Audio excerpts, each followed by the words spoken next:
What up to my peoples, and welcome to Retro Crunch, and to start off this week's retro pop culture news. So San Diego Comic-Con, it's actually going to be ending later tonight, but there was one story that came out of the con that I really want to talk about. If you didn't already know, there is a Dungeons & Dragons movie that's being made that's going to star Chris Pine and Hugh Grant and a slew of other casts that's based on the popular role-playing game. But one other cool thing is if you're a fan of the Dungeons & Dragons cartoon from 1983, you're going to be particularly happy to know that there's a film clip from the San Diego Comic-Con that apparently has the main cast held up in this gladiator arena filled with other D&D parties, and one of those parties that stood out closely resembled the characters from the 1983 cartoon Dungeons & Dragons. Now, I have to be honest, I haven't seen the clip yet, but these are the things that I'm learning about in the articles that I've been reading.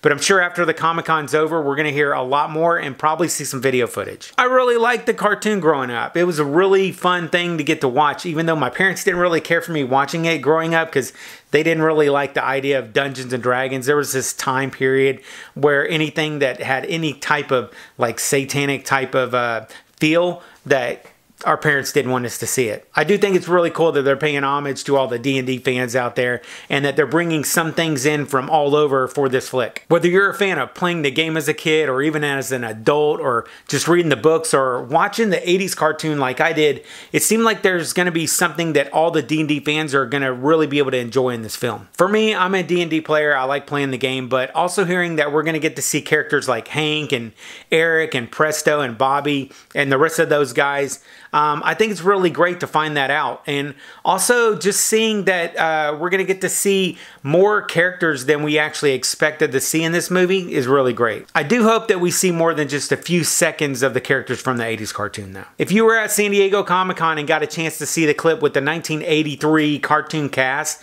I would love to hear your thoughts on it. And one other tidbit about San Diego Comic-Con, there was finally a clip for the upcoming X-Men 97, which is going to start off where the 90s X-Men cartoon ended back in 1997. It looks like it's going to be coming out in fall of 2023. They already have a planned follow-up second season, and it was revealed that Magneto is going to be the leader of the X-Men to start this series. And then for a bit more cartoon news, the Gargoyles cartoon series, which ran for 3 seasons from 1994 to 97, is going to be continuing its series, but they're going to be moving this storyline to the comic books. The first of Dynamite's Gargoyle books is going to be released in the 4th quarter of 2022, and in addition to that, they're planning to reprint the old Marvel Gargoyles comics that came out in 1994. But once we get some more info on this new comic book series, I'll be sure to let y'all know. And then moving on to some movie news. A new trailer is out for the upcoming biopic Mike, which explores the life and times of Mike Tyson from his early childhood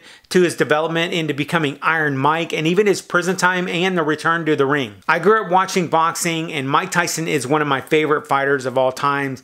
I grew up with him as a kid, and getting to see him then and then also as an adult, I just have an affinity for him. And then real quick, I want to read some headlines for some other great retro news that you guys might want to check out as well. Lego, they've set a release date for the 50th anniversary Atari console. It's going to be coming out on August 1st, so be sure to mark your calendars if you want to grab one when it comes out. And New Wave Toys, they have a brand new 1/6 scale replica Coke vending machine that I think you are going to really love if you're a collector of their mini arcade or any of their really awesome products that they sell. The attention to detail for this thing looks amazing, and you can even insert a tiny quarter in the slot and the machine will open up where you can get a Coke out. It also comes in the 1985 new Coke version as well if you want to relive the 80s all over again. Now you can pre-order this off of their site right now. It's going to be $139, but I'll link to it below just in case you're interested. Also, the Teenage Mutant Ninja Turtles Kawabunga collection, it goes on sale August 30th, so be sure to mark your calendars if you've been waiting for this game collection. I think there's going to be 13 of the original games that are going to be in it. And just last week, Garbage Pail Kids, they started releasing an expansion pack for their We Hate the 80s collection. There's going to be 60 cards total in this pack. I believe they're going to be releasing 6 at a time, and there's going to be 10 different packs. Then finally, if you're into retro news and nostalgia stuff from back in the day, I'll see you in the next video. I'll catch you on the flip side, and remember, if it ain't retro, it ain't worth watching.